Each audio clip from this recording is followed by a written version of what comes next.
This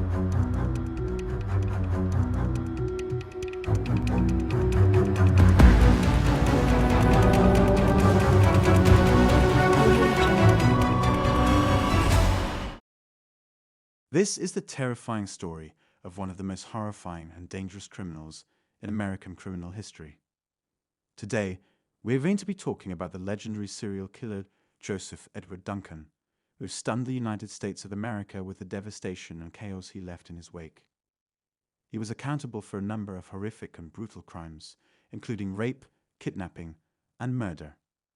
In addition to being found guilty of being a serial rapist, kidnapper, arsonist, and eventually a serial killer, Joseph Edward Duncan also had a history of pedophilia.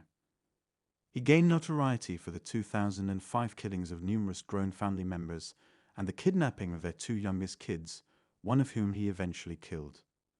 Welcome to YARO Crime. Today, we'll be taking a look at the serial killer and pedophile Joseph Edward Duncan. Before we continue, make sure you like the video and subscribe to the channel to stay up to date with our latest videos. Now sit back as we take a look at this video. Duncan was born at Fort Bragg Military Base in North Carolina on February 25, 1963. He was the oldest son and the fourth of 5 children, born to a military family. Because of repeated moves due to his father's military service, he and his 4 siblings ultimately made their way to Tacoma, Washington, where he was raised during his adolescent years. He raped a 9-year-old boy under duress in 1978, when he was just 15 years old. For this crime, he was detained. He was taken to custody once more the following year for operating a stolen vehicle.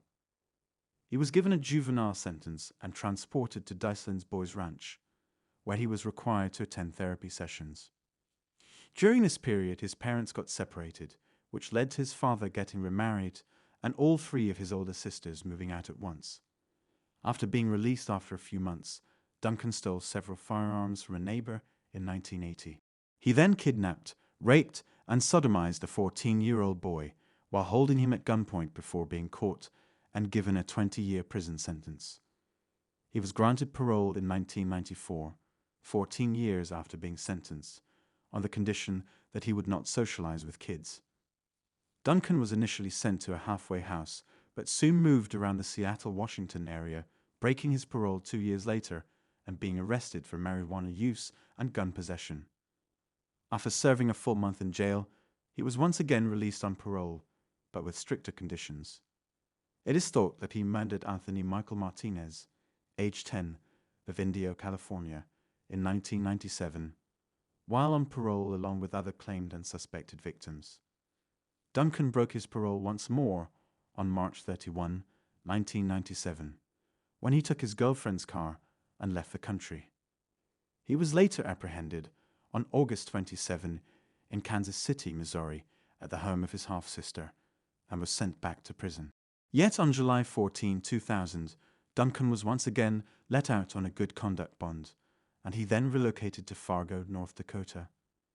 At Detroit Lakes, Minnesota on July 3, 2004, Duncan sexually assaulted a young boy and attempted to do the same to the boy's friend. He was later detained and charged with these crimes in March 2005. On April 5, Duncan was released from detention after a Fargo businessman friend assisted him in posting his $15,000 bail. Duncan evidently made travel arrangements before evading bail. He first stopped at a Walmart to purchase night vision goggles and a video camera, according to police investigations. On April 15, he rented a red 2005 Jeep Grand Cherokee, which he used to tour some of Missouri. In Newton County, Missouri, on April 27, he stole a set of license plates for another car. A week later, on May 4, the Jeep was reported stolen. Due to Duncan's absence from his trial, a federal arrest warrant was issued for him on June 1. He was currently traveling west via Wyoming or South Dakota on Interstate 90 before entering Idaho. For unknown reasons, he made a halt in the Wolf Lodge region, some 8 miles west of Coeur d'Alene. The Groene family, made up of 40-year-old Brenda Groene, a 37-year-old boyfriend, Mark Mackenzie, and Brenda's 3 children, 13-year-old Slade, 9-year-old Dylan and 8-year-old Shasta were later discovered by the man. When he grew fascinated with Dylan and Shasta, Duncan frequently went back to the area to secretly observe the two kids from a secure vantage point at night, while wearing his night vision goggles. As he prepared for his attack, he is also said to have followed the Groene family for days. On May 15, the family took a car trip to Coeur d'Alene to run errands before returning to host a barbecue party that went into the night. According to a story that appeared in the Spokesman Review, Slade Groene had been hired earlier that day to cut the grass by a neighbor's driveway. The neighbor didn't have enough money to pay Slade, but he made a promise to come by tomorrow and pay him. On May 16, the neighbor went to the Groene residence to pay Slade. When he arrived, he discovered that no one appeared to be home. A dog was barking nonstop inside, and the family cars were still parked in the driveway with their doors open. The next-door neighbor dialed 911 out of mistrust. When deputies arrived, they discovered Mark Mackenzie's body in the living room, together with the bodies of Brenda and Slade, who had all been beaten to death. Shasta Groene and Dylan Groene were not visible. The deputies immediately declared the entire area a crime scene and blocked off the road near the house, as well as the house itself. Coroners officially identified the 3 remains in the home the next day, and they were all carefully retrieved from the site and sent to the county morgue. An Amber Alert was also issued across the country as a result of the search for Dylan and Shasta being launched. Volunteers from the Kootenai County Search and Rescue searched the wooded areas surrounding the Groene Mackenzie home, as well as Lake Coeur d'Alene. On May 18, a person of interest in the case emerged, 33-year-old Robert Roy Lutner, a worker in the concrete and construction industry, had a fairly extensive criminal history and was thought to have visited the family the day of the murders, just hours beforehand. A relative of his claimed that Lutner owed Brenda Groene and Mark Mackenzie $2,000. This information was provided to investigators. He brought himself in and denied any involvement in the killings after realizing that police were looking for him. After that, Lutner took and passed a polygraph examination, clearing himself of all suspicion. As a result, he removed himself from suspicion. The FBI, along with other local law enforcement organizations, assisted in the search and investigation. The FBI even offered a $100,000 reward for information that would result in the safe return of Dylan and Shasta. The inquiry into the case swiftly grew to be Kootenai County's biggest criminal investigation ever. On May 19, a sporting goods store owner in Bonners Ferry, Idaho, sent investigators a tip about a man, asking for directions to Libby, Montana, while operating a white van with Washington license plates and traveling with 2 kids who matched Shasta's and Dylan's physical descriptions. Despite searching every road from Bonners Ferry to Libby, no trace of the van could be found. Given that, marijuana and methamphetamine were discovered in Brenda and Mark's bloodstreams during their autopsies, investigators speculated about possible motives for the killings, including drug deals gone wrong or even gang-related activity, which prompted police to call in a gang unit from Spokane, Washington, for questioning. None of these reasons, however, made sense, and no fresh information emerged in.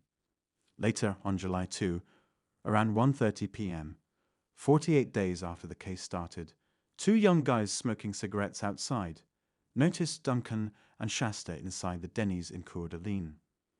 One of the men noticed Shasta from a billboard he had driven by earlier that day and told his fiancée and other co-workers, some of whom had also noticed Shasta. Police eventually showed up at the eatery after the manager dialed 911 at 1:51 p.m. For an unknown reason, Duncan locked Shasta in the restrooms. A short time later, he came back, only to find himself in trouble. Shasta was saved and sent to a nearby hospital, where she spent a few days and was found to be in fair physical condition. Unfortunately, Dylan was not found anywhere in the eatery or in the red Jeep Cherokee Duncan was driving when he was taken into custody.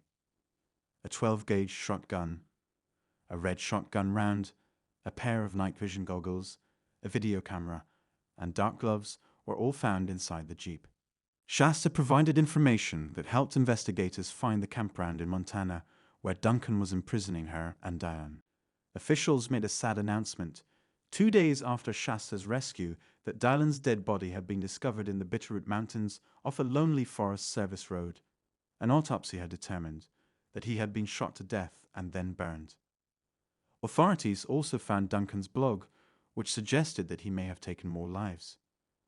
In order to correlate Duncan's travel schedule with any unsolved child rapes or killings, the FBI and investigators in at least 5 different states started doing so. On July 13, Duncan made his first court appearance and was charged with 3 counts of first-degree murder and 3 counts of first-degree kidnapping in connection with the deaths of Mark Mackenzie, Brenda, and Slade Groene, and both. As bringing minors across state lines for the purpose of sexual exploitation was a federal violation, Kootenai County prosecutors decided to delay their plans to also charge him with kidnapping Shasta and Dylan in federal court. Originally set to begin on January 17, 2006, Duncan's trial was postponed to April 4 after First District Judge Fred Gibler granted the defense team's request for additional time to prepare for trial. When it finally started on October 26, after being postponed once more, Duncan entered the plea agreement for all charges brought against him. He was compelled to work with Kootenai County detectives on the murder and kidnapping parts of the case per the terms of his plea agreement with Idaho prosecutors. Also, it was agreed that his guilty pleas could not be changed and that Idaho may request the death penalty without Shasta testifying if he wasn't found guilty in other related crimes that were pending in federal court. Duncan eventually received 3 consecutive life terms without the possibility of release, pending the resolution of the federal cases brought against him. Duncan was indicted by a Coeur d'Alene federal grand jury on 10 counts of kidnapping, kidnapping resulting in death, aggravated sexual abuse of a minor, and sexual exploitation of a child resulting in death. On December 3, 2007, he pleaded guilty to all of the charges and offered to represent himself. On August 27, 2007, the jury recommended the death penalty, and the judge sentenced Duncan to 3 death sentences.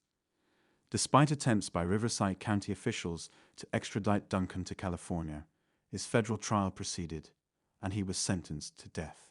Duncan passed away from brain cancer on March 28, 2021, when he was a prisoner at the United States prison in Terre Haute, Indiana.